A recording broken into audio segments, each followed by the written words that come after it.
नमस्कार दोस्तों, मैं डॉक्टर आशीष वर्मा, डायरेक्टर वैदिक हॉस्पिटल जूही गौशाला कानपुर। आज हम बात करेंगे पेट में होने वाली एक बीमारी अल्सर के बारे में। अल्सर कितने प्रकार का होता है, अल्सर के कारण क्या है, अल्सर के निवारण क्या है, ये सारी चीज़ों के बारे में आज हम सघन चर्चा करेंगे। तो सबसे पहले आइए जान लेते हैं कि अल्सर कितने प्रकार का होता है। तो अल्सर दो प्रकार का प्रायः पाया जाता है। पहला अल्सर जिसको गैस्ट्रिक अल्सर बोलते हैं, जो पेट में होते हैं। दूसरा ड्यूडेनल अल्सर, जो आंत के शुरुआती हिस्से में होते हैं, जिसको हम ड्यूडेनम बोलते हैं। तो ड्यूडेनम में पाए जाने वाला अल्सर को हम ड्यूडेनल अल्सर बोलते हैं। क्योंकि आज हम सामान्य जानकारी के बारे में बात कर रहे हैं, तो अब हम इन दोनों ही अल्सर के बारे में चर्चा करेंगे। तो सबसे पहले हम लोग जानेंगे कि अल्सर क्या है। जैसा कि हम सभी जानते हैं कि खाने को पचाने के लिए पेट में एसिड लगातार बनता है और सभी के पेटों में बनता है। हमारे ह्यूमंस में प्रकृति ने एक व्यवस्था दी है कि जैसे खाना हम खाते हैं तो पेट उसमें एसिड जनरेट करता है, खाने को पचाता है और इसके हिसाब से खाना आगे बढ़ जाता है।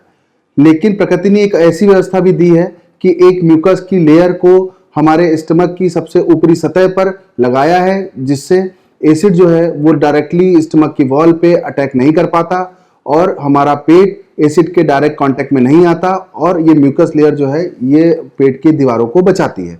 लेकिन अगर कभी ऐसा हो जाए कि पेट में एसिड की मात्रा ज़्यादा बनने लगे, जिससे म्यूकस की लेयर को डैमेज हो या किसी अन्य कारण से म्यूकस की लेयर को डैमेज हो, तो यही एसिड डायरेक्टली कांटेक्ट में आ जाता है पेट की दीवार के साथ, पेट की सतह के साथ, और उस सतह को मिलके उसको नुकसान पहुंचाता है, उस पर घाव कर देता है। ये जो घाव है, ये जो एसिड की वजह से या म्यूकस की लेयर डैमेज होने की वजह से हुआ है, इसी घाव को ही हम अल्सर की संज्ञा देते हैं। आइए अब जानते हैं अल्सर के होने के 5 मुख्य कारण।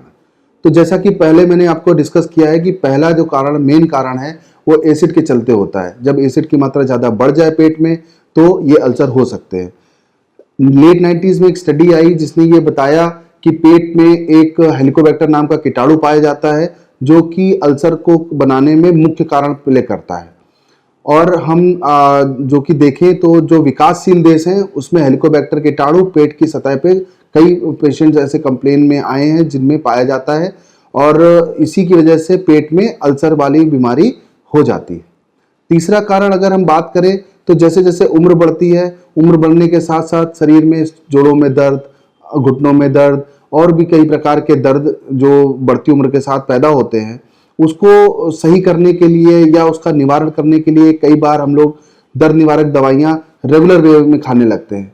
ये जो दर्दनाशक दवाइयाँ हैं, जैसे आइबुप्रोफेन है, डाइक्लोफेनाक है, इस तरह की जो दवाइयाँ हैं, ये एक तो पेट में एसिड की मात्रा को बढ़ाती है, साथ में ये और भी समस्याएं पैदा करती हैं, जिससे कि एसिड की मात्रा बढ़ जाती है। एसिड की मात्रा बढ़ने से म्यूकस की लेयर डैमेज होती है और अल्सर की बीमारी खड़ी हो जाती है। चौथा कारण अगर हम डिस्कस करें तो चौथा कारण जैसे कि हार्ट के मरीज हैं, और हार्ट के मरीजों में हम लोग दवाइयाँ देते हैं। ये दवाइयाँ वो दवाइयाँ होती हैं जिनको ब्लड थिनर्स भी बोलते हैं। जो ब्लड थिनर्स होते हैं ये यूजुअली क्या करते हैं, खून को पतला करते हैं। जब ये खून को पतला करने का काम करते हैं तो उसी दौरान म्यूकस की लेयर में डैमेज हो जाता है या एसिड की मात्रा भी बढ़ती है, जिससे कि अल्सर हो जाने की संभावनाएं, इसके खतरे बने रहते हैं, और कई मरीजों में ये नोट भी किया गया है कि इस वजह से अल्सर हुए हैं। पांचवा और मुख्य कारण हमारी लाइफस्टाइल रिलेटेड है, जिसको हम बोल सकते हैं कि तनाव, अनिद्रा, स्ट्रेस, इन सब की वजह से भी अल्सर होते हैं। अभी हमारे चैनल पे डॉक्टर अंकित सिन्हा ने अनिद्रा और तनाव के विषय में एक डिस्क्रिप्शन वीडियो दिया है। इसका डिस्क्रिप्शन मैं आपको इसी वीडियो में दे रहा हूँ।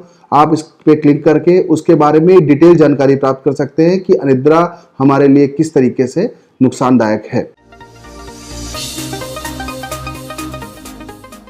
आइए अब बात करते हैं लक्षणों के बारे में कि हम कैसे पहचानेंगे कि पेट में कहीं अल्सर की समस्या तो नहीं हो गई है। तो पहली इसमें लक्षण जो आती है उसको बोलते हैं जलन। जलन कई बार अक्सर आकर पेशेंट ये कंप्लेन करते हैं कि उनको असहनीय जलन होती है। ये जलन अक्सर नाभि के ऊपर पाई गई है। दूसरा लक्षण है वो है दर्द। दर्द भी 2 प्रकार का होता है। पहला खाली पेट पे दर्द, जो कि ड्यूडेनल अल्सर का लक्षण का संकेत है। दूसरा होता है खाना खाते ही पेट में असहनीय दर्द। ये जो असहनीय दर्द है खाना खाते ही, ये गैस्ट्रिक अल्सर्स में समानता करके देखा गया है। इसके अलावा कुछ और लक्षण भी हैं, जैसे पेट में भारीपन होना, तनाव, जी मचलाना, उल्टी आना, भूख का ना लगना और वजन का भी कम होना, ये भी लक्षण कई बार देखे गए हैं अल्सर्स में। इसके अलावा एक कई बार ऐसा जो कि थोड़ा सा रेयर है लेकिन फिर भी बहुत लाइफ थ्रेटनिंग है, वो है खून की उल्टी हो जाना। ये भी अल्सर में बहुत मरीजों में देखा गया है। अब आप आइए बात कर लेते हैं कि कैसे पहचानेंगे, क्या इन्वेस्टिगेशन है अल्सर को पहचानने के लिए।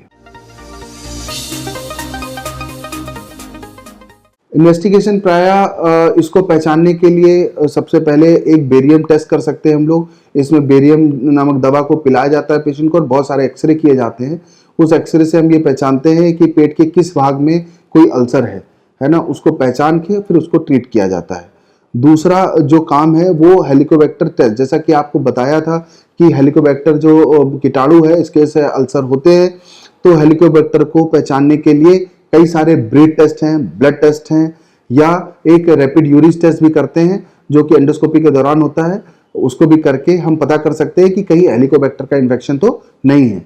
लेकिन इन सभी के बावजूद एक तीसरा टेस्ट है एंडोस्कोपी, जो कि इस अल्सर की बीमारी में गोल्ड स्टैंडर्ड टेस्ट कहा जाता है। ये एक दूरबीन होती है जिसमें आगे कैमरा और लाइट लगी होती है, जिसको गले के रास्ते पास करके हम खाने की नली, खाने की थैली को चेक करते हैं कि इसमें कोई अल्सर तो नहीं है। ये बहुत ज़्यादा सुविधाजनक है पेशेंट के लिए भी। इसको देख के हम अल्सर को पहचान सकते हैं और इसको ट्रीट कर सकते हैं।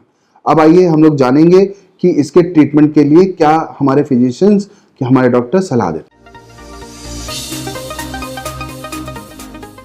आइए अब जान लेते हैं कि इसके ट्रीटमेंट के लिए हमारे फिजिशियन हमें क्या सलाह देते हैं। तो यूजुअली देखा गया है कि जैसा कि मैंने अभी पहले भी बताया है आपको कि ज़्यादा एसिड बनने की वजह से ये अल्सर्स होते हैं। तो एक दवाइयाँ आती हैं जिनको एंटी एसिड्स बोलते हैं। ये एंटी एसिड्स पेट में जो बढ़ रहा एसिड है उसको न्यूट्रलाइज करते हैं और तुरंत का तुरंत आराम को दिलाते हैं। आपने डाइजीन जैसी दवाइयाँ सुनी होंगी, म्यूकेंजल जैसी दवाइयाँ सुनी होंगी, जो आसानी से मिल जाती है और आपको तुरंत रिलीफ देती हैं।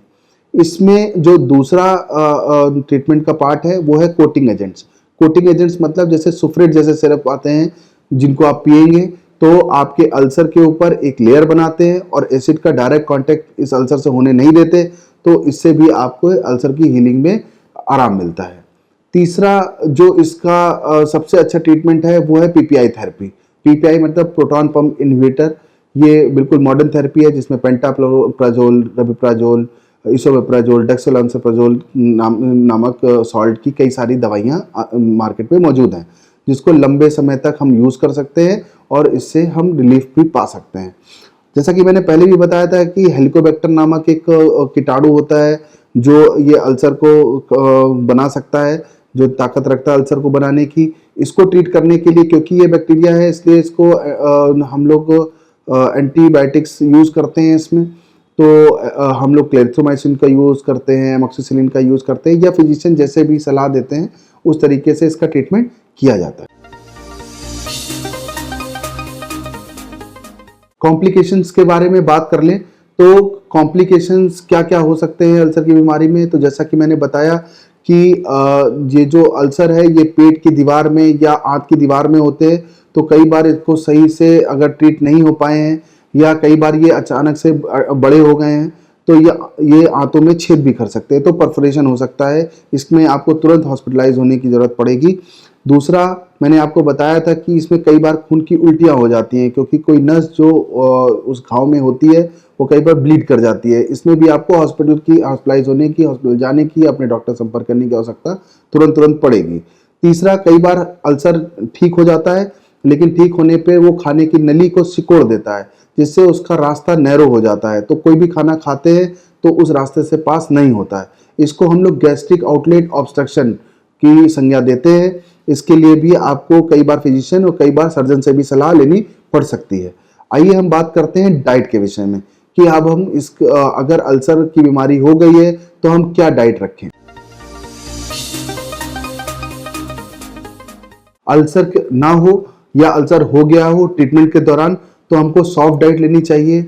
हमको ब्लेंड डाइट लेनी चाहिए और नॉन स्पाइसी डाइट, मतलब इसमें मसाले, तेल, खट्टा, इन सब चीज़ों को अवॉइड करने की आवश्यकता है। अवॉइड करने की बात करूं तो जंक फूड, स्पाइसी फूड, और जो लोग टोबैको या अल्कोहल के एडिक्ट हैं उनको ये सब कुछ छोड़ने की जरूरत है। एक सात्विक जीवन जीने की आवश्यकता है। अगर आप ये सात्विक खाना खाएंगे, थोड़ा सा नॉन स्पाइसी खाना खाएंगे, तो अल्सर से ट्रीटमेंट आसान भी होगा और आपके लिए सुविधाजनक भी होगा।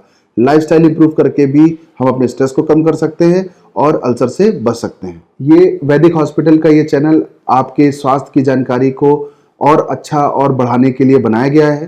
तो अगर आपको हमारी जानकारी, ये वीडियोस सब अच्छे लग रहे हो तो कृपया इसको लाइक करें, सब्सक्राइब करें और अपने दोस्तों के बीच, अपने फैमिली के बीच इसको शेयर करना बिल्कुल मत भूलें। आपका सपोर्ट और आपके व्यूज़ के लिए थैंक यू सो मच।